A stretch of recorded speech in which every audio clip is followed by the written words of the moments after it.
pipeline that would remove HOAs or POAs, Chapter 720 community associations from the requirements of the Marketable Record Title Act.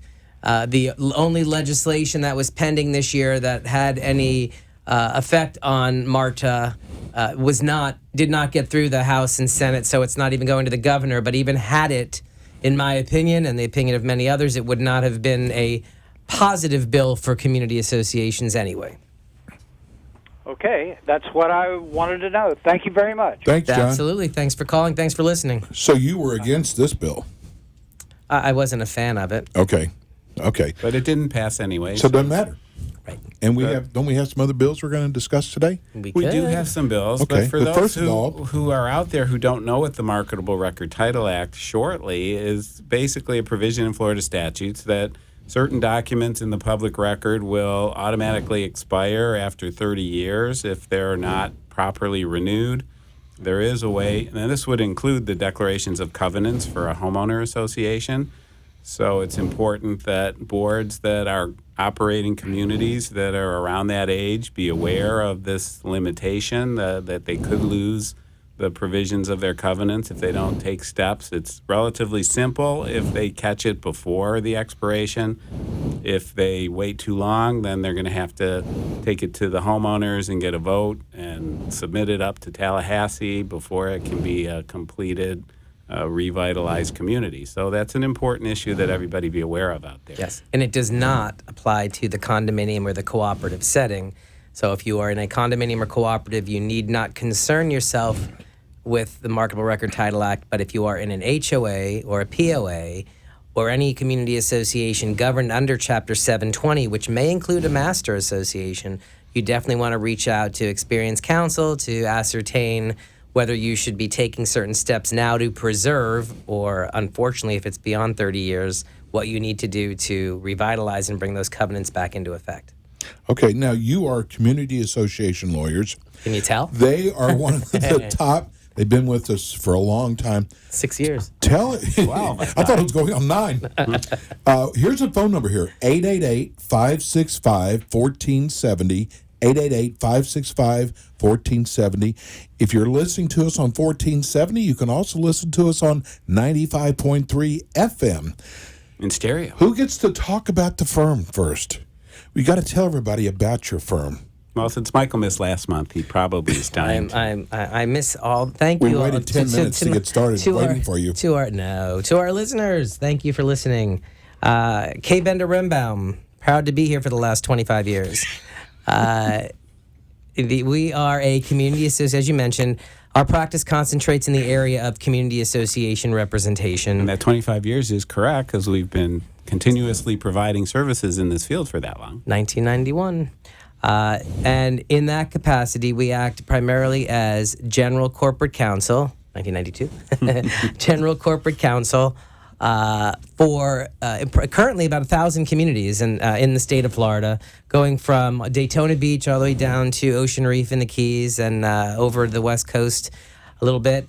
And as general corporate counsel, we assist our community associations, management teams, board members with the legal needs of the association. That is our clients, the associations. So much that is involved. It is, and then there is. We assist with the updating of interpreting governing documents, updating governing documents, enforcing governing documents, contract review, negotiation, breach of contract claims, construction-related defect claims.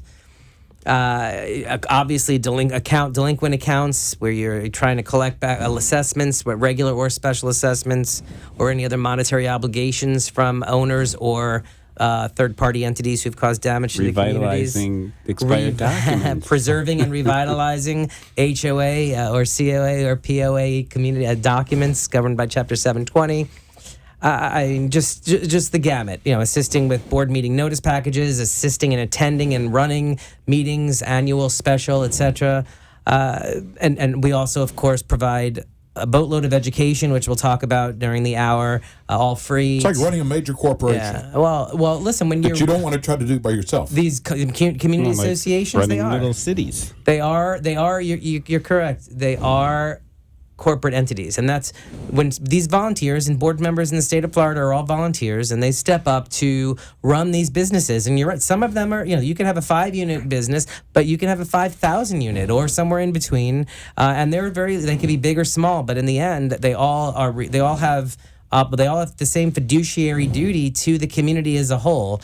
And we assist these boards with their legal needs, making sure as board members, when they have decisions to make, their business decisions to make, that they are provided competent, experienced legal counsel with the added bonus of an excellent customer service aspect, which is something when you're, as legal counsel, I understand from a lot of clients or prospective clients, is sorely lacking in many arenas. Now, you've always said, yes, we don't want to keep anybody holding on the phone. We do not. Do we have another call? Bookmark that. We've got another call. I think this is Ozzy and Harriet Nelson. Hi, Ozzy. Hey, how are you? Good, buddy. How you doing? I'm doing good. I have a question, and the question is as follows: do you see any changes in the near future, with the statute in regarding homeowners illegally renting their units, such as Airbnb or any short-term platform, that are actually in violations of their governing documents? Have you seen any talks or any changes that coming up for the condos? Hi, Ozzy. As far as legislation is concerned, I don't see any legislation that is specifically addressing what you're hoping for, what we're all hoping for. As far as being able, they're not going to bar short-term rentals from that in that capacity. If there are requirements in place now that are either they're city by city or county by county that do require individuals who are doing those types of short-term rentals to be registering with the city or the county, paying their particular licenses and permit fees, and that is one aspect that that can be looked into to try to address when owners are renting in violation of the governing documents. It is a difficult challenge because many of our communities do have, most of our communities do have requirements when they have lease restrictions that you can't lease for less than 3 months or less than 6 months or less than 12 months. And obviously some of these owners come in and they're looking to do, as you define them as Airbnb type rentals, which means they're weekly or bi-weekly or monthly, which would place, daily. which would place those owners in direct violation of the covenants. And it is a challenge that all communities face. There's a couple, we try to, one thing that you want to be doing as a community, if you are aware or believe that this is ongoing, is to the extent possible, try to capture advertisements which will provide proof that individuals are violating the covenants. We've done is then with that proof, we're able to go directly after the owner for breach of the covenants and try to do a cease and desist. With limited success, although it is another option, we can try to reach out to the website entity that is posting these advertisements and request that they cease and desist from assisting with a breach of contract or interference with a contractual relationship. I repeat, it's with limited success, but on occasion they will pull the advertisements down, especially if there's many in one community. So those are some places to start, but it's a matter of reviewing your governing documents, and I don't know what that means. It's a matter of reviewing your governing documents and making different choices. Robert, did you want to add something? Sure, thanks. It's important that you actually have restrictions in your governing documents that relate to this particular usage. As Michael mentioned, the limitations on the amount of time that can be rented.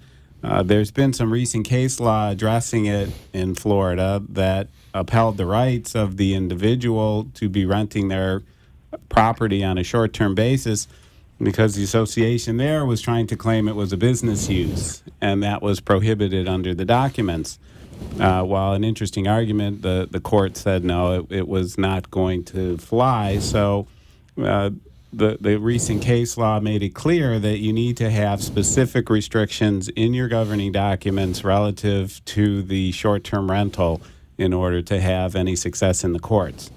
It's difficult as well to bring enforcement actions on that because by the time you do, the violation is over. The person who was on the short-term lease has moved out, and there may not be an existing violation, which makes bringing court action also difficult. So other means of enforcement may have to be explored. Gotcha. Thank you. All right, Ozzy, thanks for the call. Good question. You bet. You bet. Thanks. I would think down here there's a lot of short-term Well, places there's a down lot here. of violations because many communities, quite frankly, do have proper restrictions in their governing documents, even developer-created documents that limit renting to no less than, like I said, a 3-month or 6-month or But 12-month. if it is a concern, the board should be reviewing that with their attorneys to make sure they have the appropriate limitations in there.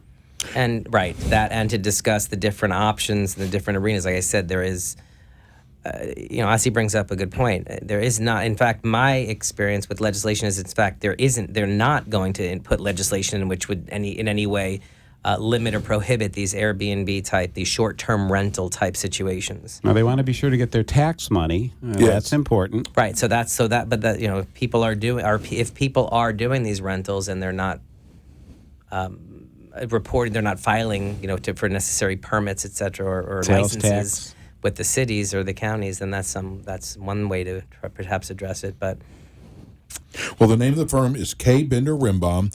If you have a question, we're going to go to break right now. If you have a question for them, the phone number here is 888-565-1470. We're on 95.3 and 1470.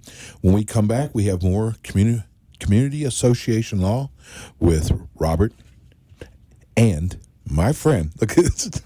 Robert and my friend, Michael. Good thing you remembered. Oh, yeah.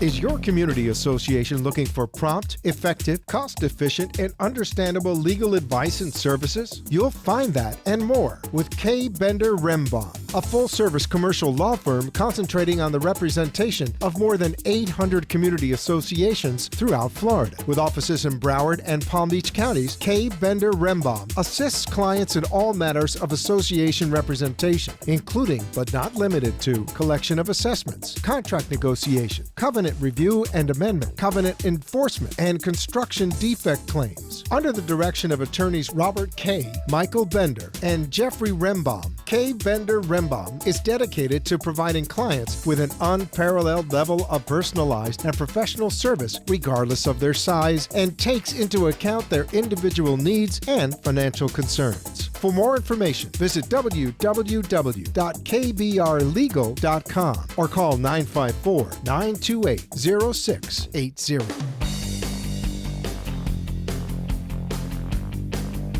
And we're back. If you have a phone call for us here, 888-565-1470. We were talking about the firm. we were. And we have some courses coming up. Well, one of the things you do is you give back to the community. You do a do. lot of things free for the community. So where are we going to start? Well, Is we do June a have- busy month? June, we actually, well, what happened is in line with the last caller, we have a class called Guest Restrictions and Screening Tenants and New Owners, and is perfect. it worthwhile? And this class was actually offered, we've had it now for a year or so, but we haven't offered it in a little while, and it was offered what are we in? Last week? This week, this Tuesday. It was offered yeah. on Tuesday, and it overflowed. We had a waiting list, and so we added another class at the end of June 27th, Tuesday, June 27th. I'm actually going to teach it myself. Michael Bender himself. And it's Michael's on doing guest it? restrictions and screening tenants. Where's this one at? This is in the office. Like I said, we have a lot of it. We have a few attorneys, who do the classes. Pompano Beach office. And and they typically the classes we have in our Pompano Beach office are handled by a few of our experienced attorneys. But with the overflow that was coming in, I said, you know what, I'll teach the class. So we did add it already. It's quickly filling up. That's Tuesday, June 27th in Pompano Beach, 6:30 p.m. It's an hour class. Trust me, it's going to run Pompano longer. only? This one's in Pompano. Well, the office is Pompano. You don't have to live in Pompano to come. But you have another office. I didn't know if We you- have a Palm Beach Gardens office, and in June they will be giving 2 classes. When their class, Palm Beach Gardens classes are Wednesday evenings. Pompano Beach classes are generally Tuesday evenings. In June, the Palm Beach Gardens office on North Military Trail, 9121 North Military Trail, will be offering both the HOA and the condominium board member certification classes. Wednesday, June 14th will be the HOA, and the following Wednesday, June 21st, will be the condominium board member cert. The following Wednesday, the 28th, they will be offering the legal update, the 2017 legal update, which goes over changes in the laws from 2016, not the current session, but from last year, where there was very little in the way of legal legislative changes, but some very pertinent changes in pertinent case law decisions and fair housing regulations. And there's manager credit for that. And all classes I'm talking about give manager credits. And they all right. start at 6 o'clock. 6 p.m. Did you They're want all free. Would you like to? I'm just supplementing. And in Pompano Beach, Tuesday, June 13th, which I guess is about 12 days from a week from next Tuesday, we're giving our class on fair housing, the Fair Housing Act seminar, Assistance Animal or Pet, which remains a hottish topic. It still seems to come up every day. When we do a lot of these board member certification classes, they ask, what else do you want to learn about? And many times they say about those assistance animals. So at the Pompano Beach office, Tuesday the 13th at 6:30, we'll be giving a class on fair housing, assistance animal versus pet. As I mentioned, on then Tuesday, June 27th, we'll be giving that class on guest restrictions and screening tenants. So those are our June schedule. I also know that on June 7th, Lisa McGill of our office will be out in Bonaventure at the Bonaventure Town Center doing a 2017 legislative update, talking about the proposed bills that have gone to the governor. That's next Wednesday, June 7th. By then, we may know if any of the bills have been signed, but the governor is expected. There are 3 particular, actually, there's 4 bills, community association bills that have gone or are going to the governor, and we do expect him to sign 2 or 3 of them, if not all 4. So Wednesday, June 7th in the evening, Lisa will be doing a legislative update at the Bonaventure Town Center. All of these classes, you can go to kbrlegal.com, or you can contact us at 1-800-974-0680 and let the receptionist know that you want to RSVP for the seminar, whichever seminar, Palm Beach Gardens or Pompano Beach. They will direct you to the right person to get your RSVP in. All classes do have size limits. Like I said, we had a wait list last time. So if you're interested in attending any KBR course, either in Palm Beach Gardens or Pompano Beach, contact us, kbrlegal.com. Info@kbrlegal.com is an email you can RSVP to, or 800-974-0680. Now, if any of our listeners are interested in participating in the legislative process, there is a bill that was sent to the governor yesterday, which he has 30 days to veto, approve, or do nothing with. If he does nothing, it becomes law, relative to estoppels. If anybody thinks that's a bad idea, now's the time to contact the governor and let them know that this is something that maybe he wants to not put through. Well, first of all, no town halls coming up. Is that right? The town halls we don't do during the summer months. Okay. We'll start that up again, like November. That's one of the because I was there. It's wonderful. I'm glad But you're you going need to to come again. You know what? Next one, I'm going to be there because it was really Since good. it's not till November. It doesn't start easy to say now. Yeah. Let me look at my schedule. No, but we went to it was amazing because there They're was about fun. 50, 55, 60 people there. And we've had upwards of 100 sometimes, and they're fun. Yeah, I mean, I they run come up for with us. questions, Yeah, they're a good time. and we went 2 hours. More. Easy. No, 2 hours is what we schedule, and it's lucky if we're out in 3. Because people seem Robert to have and I, new by questions. 2.5 hours, Robert and I finally say we're splitting up. We're going to separate our corners, And we gotta give up the room. And we got to give it right. We're being kicked out, but they are great. We do enjoy them. They're Ask the Attorneys in a town hall format, and we will start those back up in November. In the interim, what we're doing now, like I mentioned, Lisa's going out to Bonaventure. Andrew Black, one of our colleagues, he was out actually at Bonaventure last month. doing education. Myself and Emily Gannon, another one of our attorneys out of the Pompano office, we were in Tamarack. I guess that was just 2 weeks ago. She was doing the HOA board member certification. I did the condominium board member certification, and we had we had about 50 to 75 each. And so we enjoy, and we're doing different programs. We're available to come out if you're interested in. If you have a group of board members who want education, or a group of managers who want education. As I said, all of our classes do come with that manager credits. So if you're interested in having us present classes during the summer, we might consider doing something in our office, or we'll come to you, obviously, depending on the logistics, and present. If we're doing a general class for several different communities, we're willing to do those at no charge, as well. So I encourage everyone to call if they're interested. They contact me directly at info@kbrlegal.com, or call 954-928-0680. And the phone number here is 888-565-1470. So there's 3 new bills that Three are coming that up. were passed, yes. 4, technically 4, And but the are fourth they one's go- the condominium termination bill. Yeah, that's not very interesting. Is there a chance of any of them being vetoed? Fingers crossed. Unlikely. Fingers crossed. but Well, there's lobbying going on at all. There's Can 2 you bills. tell us just a little? There are 2 bills that have overlapping language. There is one bill, and House Bill 653, which Representative Moraitis sponsored, and I believe it was Senator Passidomo had the companion bill, and that had a lot of what I would say good stuff. It was something. It was. So this is a bill that I you're worked. for. I But worked. it also has bad stuff. I worked on that through CAI, Community Association Institute, the Florida Legislative Action Committee, which is a committee that I've been serving on for a while.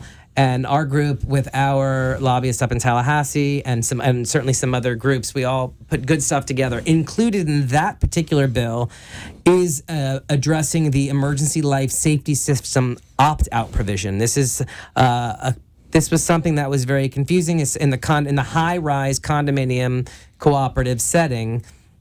That whether these buildings had to spend upwards of potentially 7 figures to address emergency life safety systems after they've opted out of these fire sprinkler retrofits. That bill does have that ELSS language in it, so it is something we do want to see that bill passing. House Bill 1237, excuse me. That's called the, quote, condo crime bill. It came out of Miami because, in my opinion, a few, maybe 5 particular condominium associations or residents of these condominiums brought to the attention of some legislators that there was some election fraud going on. And there was a report that was there was a grand jury report that came out that was very scathing and attacking the division, and I think inappropriately a little bit. But as a result, this bill was put forth, which has a lot of provisions, which many in the industry, across not just attorneys but across the board, find to be a little bit over the top and unnecessary. And then there's a few provisions in that bill which are, quite frankly, just confusing and I think really just going to cause a lot of confusion, in particular with regard to recalls of boards. Yes. And so many provisions of 1237 were incorporated into 653. 2 provisions were not, one being that recall language. So my personal hope is 653 gets passed, because the governor doesn't have line item veto on this. So it's going to be either all or nothing. So 653 does have some good stuff, and I think the good stuff ultimately can overcome the bad stuff, and we can address the bad stuff in a glitch. So 653 gets passed, but he vetoes 1237. So at least we don't get those 2 provisions, one about staggered board terms term limits, and the other about recalls, which are written poorly, are confusing, and really are unnecessary, again, in my opinion, and the opinion of many others in the community association industry. I don't Okay, speak for you, though. we'll come back to that. We have a caller. I love this name. My next son, I'm going to name them Veronica. Your son? Okay. Son. Makes Hi, sense. Veronica. Hi, Veronica. Veronica? You still there? Yes. Oh, hey. Can you hear me? Hi. Yes. Hi there. Hi. Do you have a question? Yes, I do have a question. A ground floor unit owner came to the board about damage caused when a toilet overflowed in the unit right above them, and they came to us wanting the association to rectify the situation. Just wondering, ultimately, whose responsibility is it? Okay, you were kind of fading in and out on the call, but if I heard you correctly, you said you're in a condominium. There was a water that leaked out of the toilet upstairs that flooded down into the downstairs, causing damages, and the downstairs person's coming to the association to fix the problems that they've experienced. Is that right? Yes, that's right. I'm sorry. Can you hear me? Yes, I can hear you now. Thanks. Under the facts that you've laid out, the issue would likely not qualify as what the statute calls a casualty event, which would trigger the association's insurance to undertake a more extensive repair to the damaged unit downstairs. But within that unit, there is common elements. The perimeter walls that surround the unit, the ceiling, the dry walls of that are a common element for the association to maintain. One of the things that the board will want to figure out, if they can, is whether or not the water that flowed was because of some negligence on the part of the upstairs owner. Sometimes it just happens, and it's not because somebody did something wrong, just there was a leak that resulted in something. Now, this could qualify as a casualty event due to the suddenness of it, but you'd have to look carefully at that and bring that to the attention of the association's insurance carrier if the expenses are sufficient to go well beyond the deductible the association faces. If it's, in fact, an insurable casualty event, the association has a much wider range of responsibility that will extend to basically the way the unit was originally constructed, which would include interior partition walls as well as exterior walls. Unit owners have responsibility for floor coverings, wall coverings, cabinetry, drapery, things of that nature, are, of course, all their personal property in either event. But if it does not qualify for the insurance, then the unit owner will be responsible for other than the common element portion of the unit, and they may be able to go to their own insurance. They may be able to go to the upstairs person, depending on whether or not there was negligence. And if anybody has coverage. And if they have coverage. It's a great question. It comes up a lot, and Robert gave what you can see is a very comprehensive answer, but it's going to be a lot of fact-based situations, and governing documents would have to be reviewed. So by all means, when these things come up, it is definitely an area that should be brought to experienced association counsel to get written opinion and get good guidance. And it is the nature of the beast of condominiums for there to be situations where water from one unit finds its way to another and causes damages, which becomes the responsibility of the unit owner. That's just a fact of living in a condominium. Yeah. Yeah, and that's why it's encouraged that all unit owners purchase unit owner coverage. If they choose not to and they want to self-insure, they do so at their own risk. Okay, well, great. Thank you so much. This was really helpful. Well, thanks for the call, Veronica. Thanks for listening. You have a great name. Thanks. My son, Veronica. Anyway, our phone number here is 888-565-1470. We're going to go to a break. If you have a question, again, 888-565-1470. The name of the firm is K. Bender Rimbaum. We'll be right back.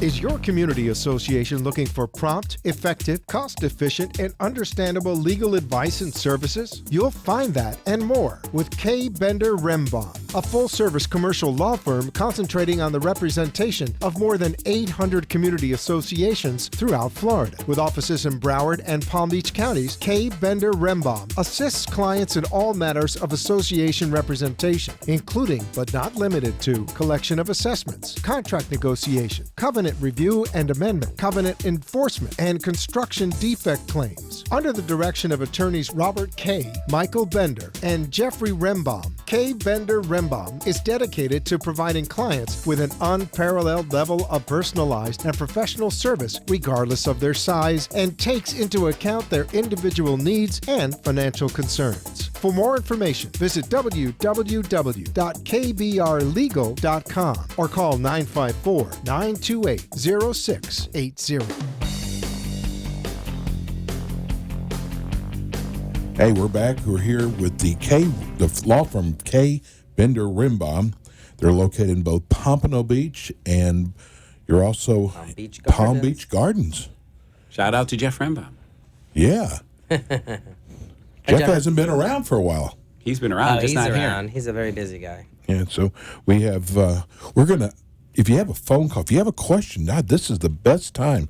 You got one of the top law firms in the state of Florida, and they're right here at 888-565-1470. We always get new people the second half of the show, people getting their cars from work, and just kind of tell everybody again about your firm, because you really do it well. You want me to go again? He said you do it well. Oh, all right then. Well, 25 years. for those I thought it was 30 years. For those who are just getting in their cars, and if you've heard this before, now honestly, again, K. Bender Rembaum, Robert K., myself, Mike Bender, and Jeff Rembaum. We have a team of 16 attorneys in total, in excess of 30 staff, full service commercial law firm that concentrates in community association representation. Great customer service. Well, we pride ourselves on that. We bring to the table a ton of experience in the area of community association law. All of our attorneys have been practicing for multiple years, some of us multiple decades in the area of community association. And so our experience is second to none. I'm not saying we are more experienced than everyone or anything, but we do. I would say community associate 90% of your practice? I'd say at least, yeah. Okay. But we do also do. We have we do some real estate. We do some probate. We have a title company that does very reasonably priced closings, Florida marketable title. And so anyone who's looking to do inexpensive closings, I can guarantee you that I've seen other rates. Our rates are definitely Give the realtors out there, give them a plug. For Florida marketable title at 954-928-0680. Or you can reach us at, again, you can if you can go through info@kbrlegal.com, and that will be circulated over to Florida Marketable Title. But yeah, and so we do our full service, and we do offer guidance to our board members and their management teams on all aspects of community association representation. Tell them about your services that you provide. Wow. Because you got a list. I'm trying. It's full service. It's everything. I mean, there's a lot there's updating governing documents is a very big item that's going on. We're doing a lot of that. There's interpreting documents, enforcing covenants.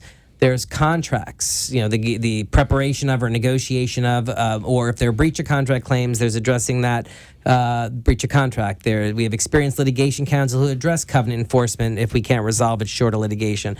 Construction defects, a lot of experience in construction defect arena, breach of contract type claims, and all sorts of actions. If you have municipal, code enforcement issues or things of that nature. Recent turnover. Turnover, right. As far as turnover and assisting with turnover, the 558 is what it's called, process, which ties in with construction defect.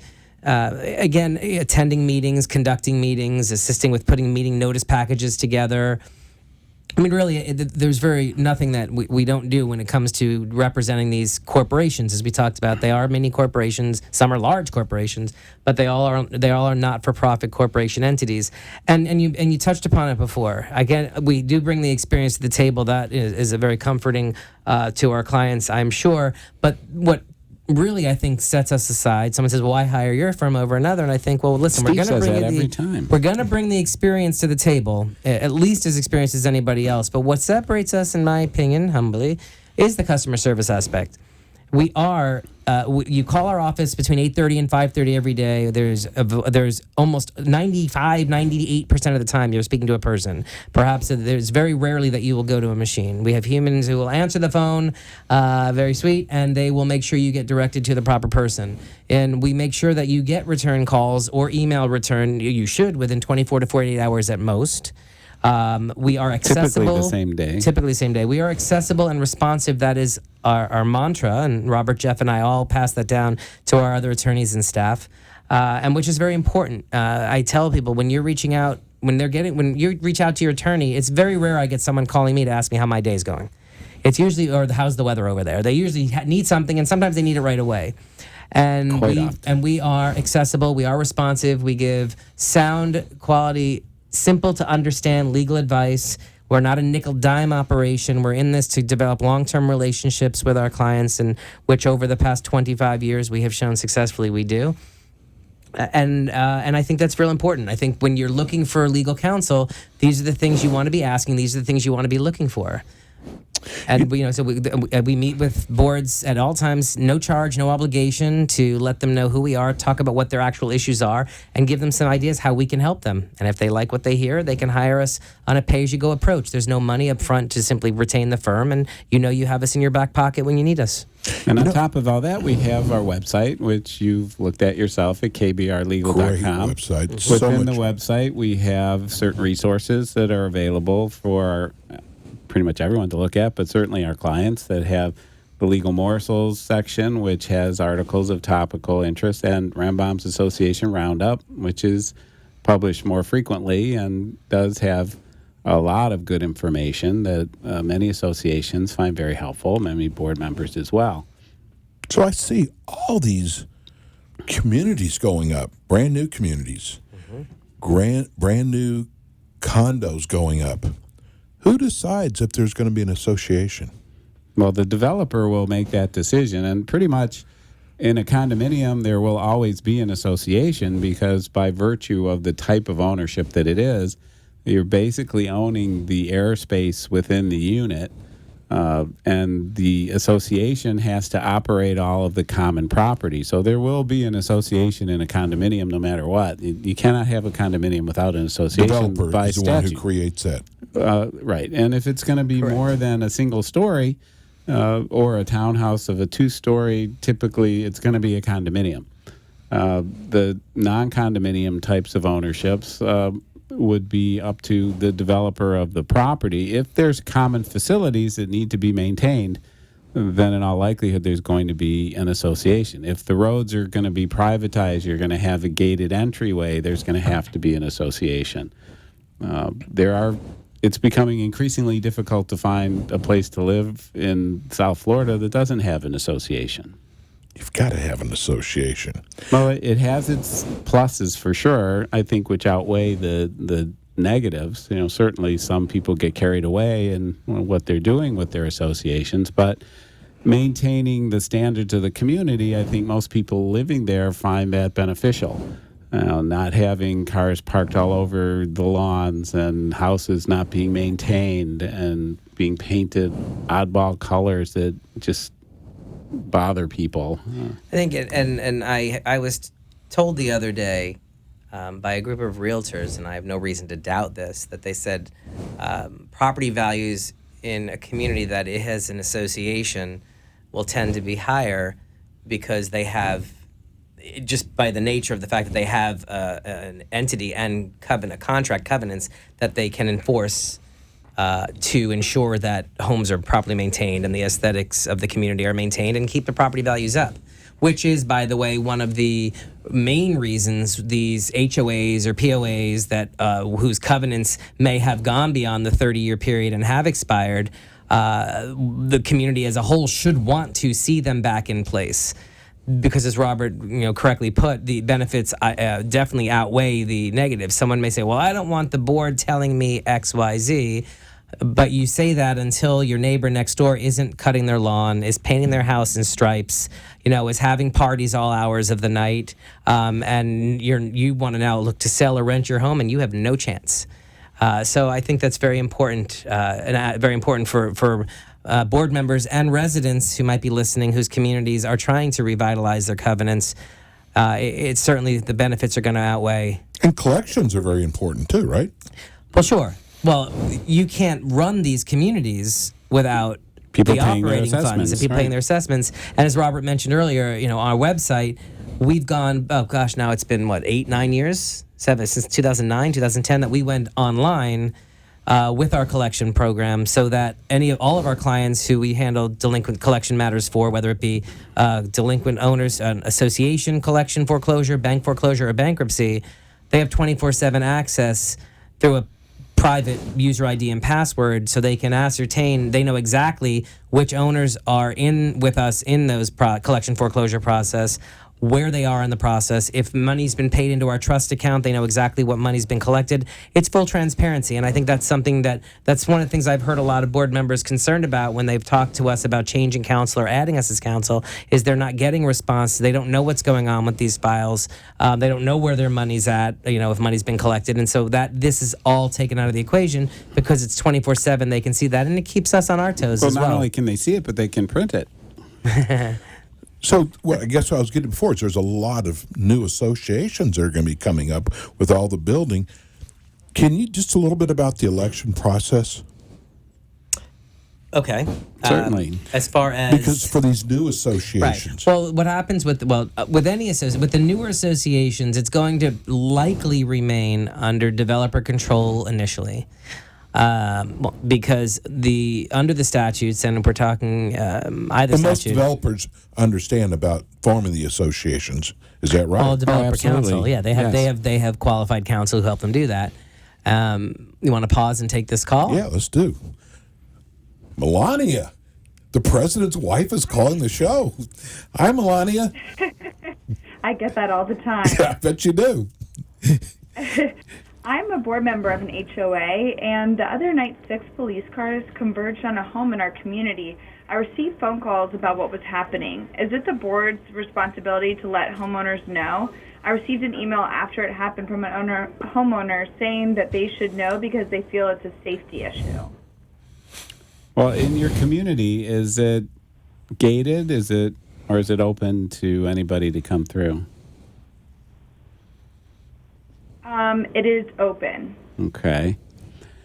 Well, generally speaking, in an open community, there's limitations on what a board can do and be aware of. You're not the city, you're not the police, you're an association that maintains certain common facilities, so what you can and cannot do is somewhat limited. If you have in your documents the ability to approve sales and leases, and you do that, then you probably do background checks on the residents before they get the approval to make sure that there isn't anything that could be problematic, that could come back to hurt the community, if at all possible.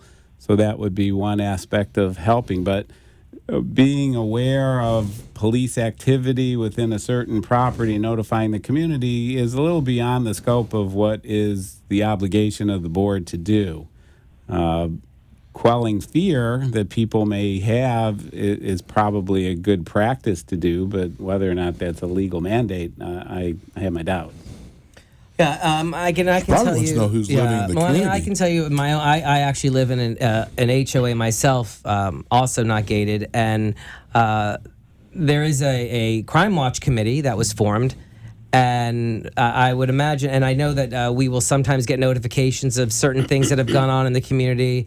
And FYI, as far as like car break-ins and things of that nature, just a reminder to people not to leave their cars unlocked, so not to leave personal or items in the car, and just to be alert. There also is a site, I think it's called Next Door Neighbors, or it's an I know it's a site, it's an app that they have also invited members of the community and even neighboring communities to join, which is also a good way of sharing information, which isn't necessarily controlled by the association. It's just more of a neighborhood service, not association necessarily supported, but I think it is a good idea. But if you do a crime watch in the community, you also have to be careful that they're aware their function is not to engage, Correct. is to only Inform. observe and inform and notify authorities if anything happens. Don't try and get involved and stop something.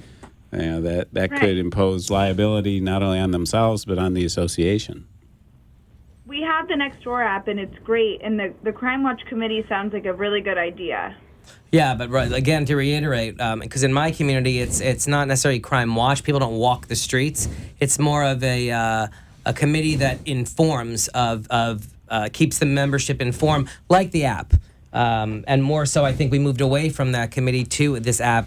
And specifically, it was indicated. It was our homeowners were notified of the availability of the app with a clear indication. This is not association sponsored, but it is. I agree with you. It's a great app, and I would encourage all communities to look at it as a way of sharing that type of information, as well as sharing referrals and resources. That's what it's primarily used for. It's a positive thing. And any Crime Watch group you do put together, it's advisable to not have that under the umbrella of the association, that it's voluntary by those who participate, and that the association is not involved at all. Because if there's an incident, then they come back to the association saying you were supposed to be watching out for us and claiming some liability on the part of the association that you'd rather avoid. Right. Okay, thank you guys so much. Thanks for the for call. calling. Hey, let's go to break. When we come back, let's go over your classes. Well, I real can quick. finish answering your elections question, too. Okay, good. Hey, we'll be right back. Is your community association looking for prompt, effective, cost-efficient, and understandable legal advice and services? You'll find that and more with K. Bender Rembaum, a full-service commercial law firm concentrating on the representation of more than 800 community associations throughout Florida. With offices in Broward and Palm Beach counties, K. Bender Rembaum assists clients in all matters of association representation, including but not limited to collection of assessments, contract negotiation, covenant review and amendment, covenant enforcement, and construction defect claims. Under the direction of attorneys Robert K., Michael Bender, and Jeffrey Rembaum, K. Bender Rembaum is dedicated to providing clients with an unparalleled level of personalized and professional service regardless of their size, and takes into account their individual needs and financial concerns. For more information, visit www.kbrlegal.com or call 954-928-0680. Hey, we're back. We only have about 10 minutes left. We're with the K. Bender Rembaum Law Firm. They do community association law, and they're with us the first Thursday of every month. For the last 50 years. Amazing. So we were talking about the election process.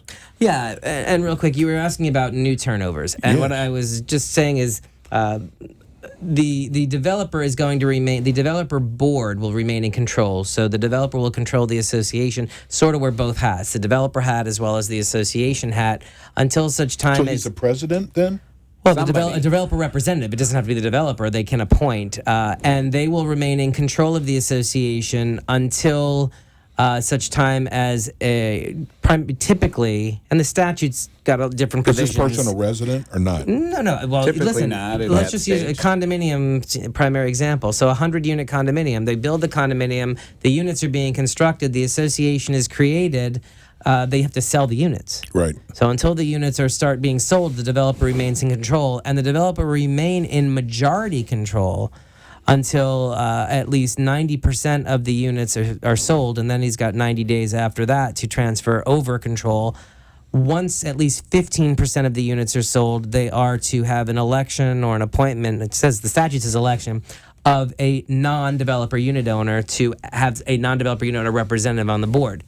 Quite frankly, there are many times when you're only at 15%. In my example, only 15 of 100 units sold. None of those 15 unit owners actually care to be on the board Right. at that point. But And anyway, then there's no board meetings. but that's or right, and that's kind of the process. Eventually, and within 7 years, it should be, if not less. And I imagine most developers want it way before that because they want to be selling out. Right. The association will be transferred over to the non-developer unit owner, majority control or complete control. And then on a and that takes place through a turnover process where there is a request to the non-developer unit owners. Do you want to serve on the board? Submit your name for an election, and if enough people put their name in, say there are 3 seats, if 3 or 4 or more put names in, there will be an election for the turnover point. And then there's an annual election every year to primarily, I should say, an annual election most likely every year, where there's a process. In fact, we have a class that we'll be offering in September on elections specifically. It's an hour-long class on elections for HOAs and condos and cooperatives, and goes through the nuances because, especially in the condo and well, actually all three now, there's statutes on them, and you have to know what your governing documents say. The condominium election process is much different than the HOA typically, unless the documents provide for something different in the HOA. And there's a push in the legislature to get HOAs to run their elections like the condominium, where you rather than having just nominations from the floor at an HOA election, the condo setting and the cooperative setting, you have notices go out 60 days in advance, inviting people who want to run for the board to run, and then 40 days in advance, if you have enough candidates, whether there'll be an election or whether these people are just going to go by affirmation. And you don't have to worry about obtaining a quorum to have an election at a condominium or cooperative. You just need a certain number of eligible owners to vote. And they vote by absentee ballot only through the mail. They can bring it to the meeting itself, but most people tend to submit it by mail. And once you get 20%, you have enough to have an election. Right. So you have a 200-unit condominium. Don't try to do this yourself. No. Well, listen, and there's also now electronic voting is now an option as well. And I mean, it's in its infant phases. It hasn't taken off quite yet. It's infant phases, but there is the opportunity for electronic voting, and that's for elections or not just any vote. Amendments, I think, is where it comes in play. But yes, you want to make sure you're doing your election process correctly, and especially in the homeowner setting where your documents your documents control a little bit more than the statutes, as in the Condo or Cooperative Act. For all of our active clients, just to make life easier, as I said earlier, we don't charge an annual fee just to be our client. You sign a retainer with us, it's a pay-as-you-go approach, but we will still, once a year, prepare the annual meeting package at no charge for our active clients, which is a very nice service, and we encourage them, and even their management companies who might otherwise prepare it. Send it over to us. We have a simple form they fill out. We prepare the package. We send it back. All they have to do is copy and mail it. And this way it assures them that they are going to avoid a legal challenge, at least on the process. Right. It provides a comprehensive listing of details that involve their election process under their documents as well. What makes for a good board member?